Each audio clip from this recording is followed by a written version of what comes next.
செல்வராஜ். பேரவைத் தலைவர்களுக்கு வணக்கம். பேச அழுத்தமைக்கு நன்றி.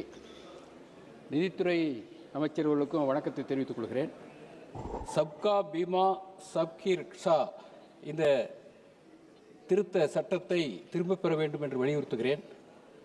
காப்பீட்டுத் துறையில் 100% அந்நிய முதலீடு பொருளாதாரத்திற்கும் நுகர்வோருக்கும் நாட்டின் இறையாண்மைக்கும் எதிரானது. காப்பீடு என்பது சாதாரண வணிகம் அல்ல, அது ஒரு சமூக பாதுகாப்பு. காப்பீடு என்பது மக்களின் நீண்டகால சேமிப்புகளை திரட்டும் துறை. அந்த சேமிப்புகள் உள்கட்டமைப்புகள், சமூக நலன், தேசிய வளர்ச்சி ஆகியவற்றுக்கு பயன்படுத்தப்படுகின்றன.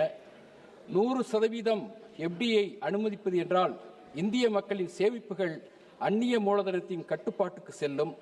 லாபம் நாட்டிற்கு வெளியே மீள்பெயர்வு. ஸ்ட்ராட்டஜிக் செக்டர் ஆன நிதித்துறையின் மீதான அரசின் கட்டுப்பாடு பலவீனப்படும். இது வளர்ச்சி அல்ல, தேசிய வளங்களை சுரண்டலுக்கு உட்படுத்தும் நடவடிக்கை. லாப வேட்டையாடும் அந்நிய நிறுவனங்களுக்கான சட்டம்.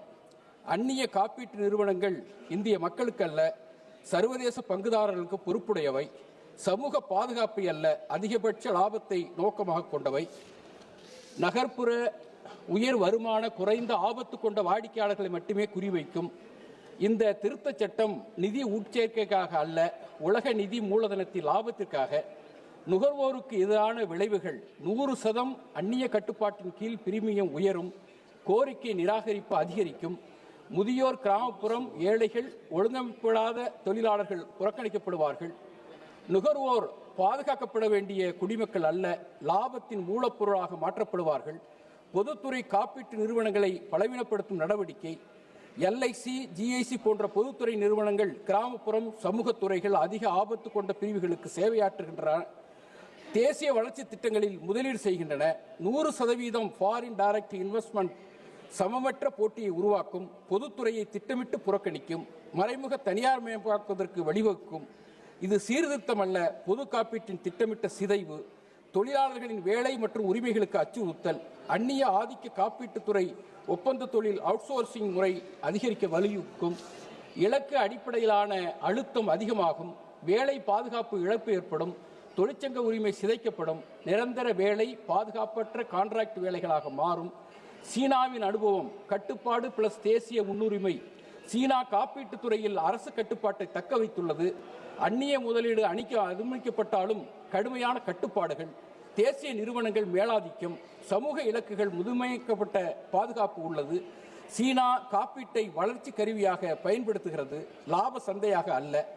லத்தீன் அமெரிக்க அனுபவம். தனியார் மயமாக்கலின் தோல்வி. சில லத்தீன் அமெரிக்க நாடுகளில் காப்பீடு மற்றும் ஓய்வூதிய துறைகள் முழுமையாக தனியார் மயமாக்கப்பட்டன. விளைவுகள் உயர்ந்த பிரீமியம், குறைந்த காப்பீட்டு பாதுகாப்பு, பெரும் நிதி நெருக்கடிகள். அரசே மீண்டும் தலையிட்டு மீட்டது. தனியார் அந்நிய ஆதிக்கம் சமூக பாதுகாப்பை சீரழித்தது. இந்தியாவின் முன் அனுபவமே எச்சரிக்கை விடுத்துள்ளது. 2047க்குள் அனைவருக்கும் இன்சூரன்ஸ் என்ற நோக்கத்தில் 100% அந்நிய முதலீடு மூலதன உயர்வு மசோதா கொண்டு வரப்பட்டுள்ளது.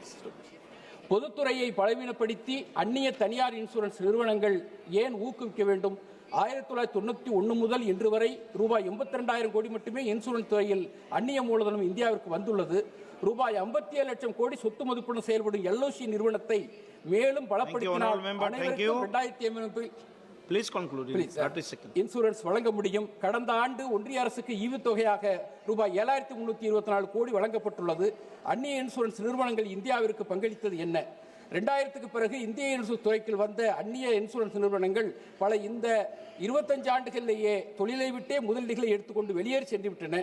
அமெரிக்க international group, alliance, New York life, ING அடுத்த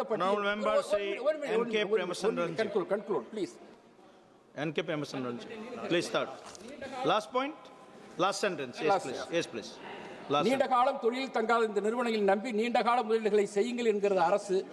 தாயின் மணிக்கொடி பாரின் என்ற பாரதியின் பாடலை நாடாளுமன்றத்தில் முழங்கிவிட்டு வந்தே மாதரம் பாடலுக்கு 50வது விழா எடுத்துவிட்டு தாய் மண்ணை வணங்குவோம் என்று கூறிவிட்டு அந்த நாட்களிலேயே அந்நிய முதலீட்டிற்கு மசோதா கொண்டு வரப்பட்டுள்ளது.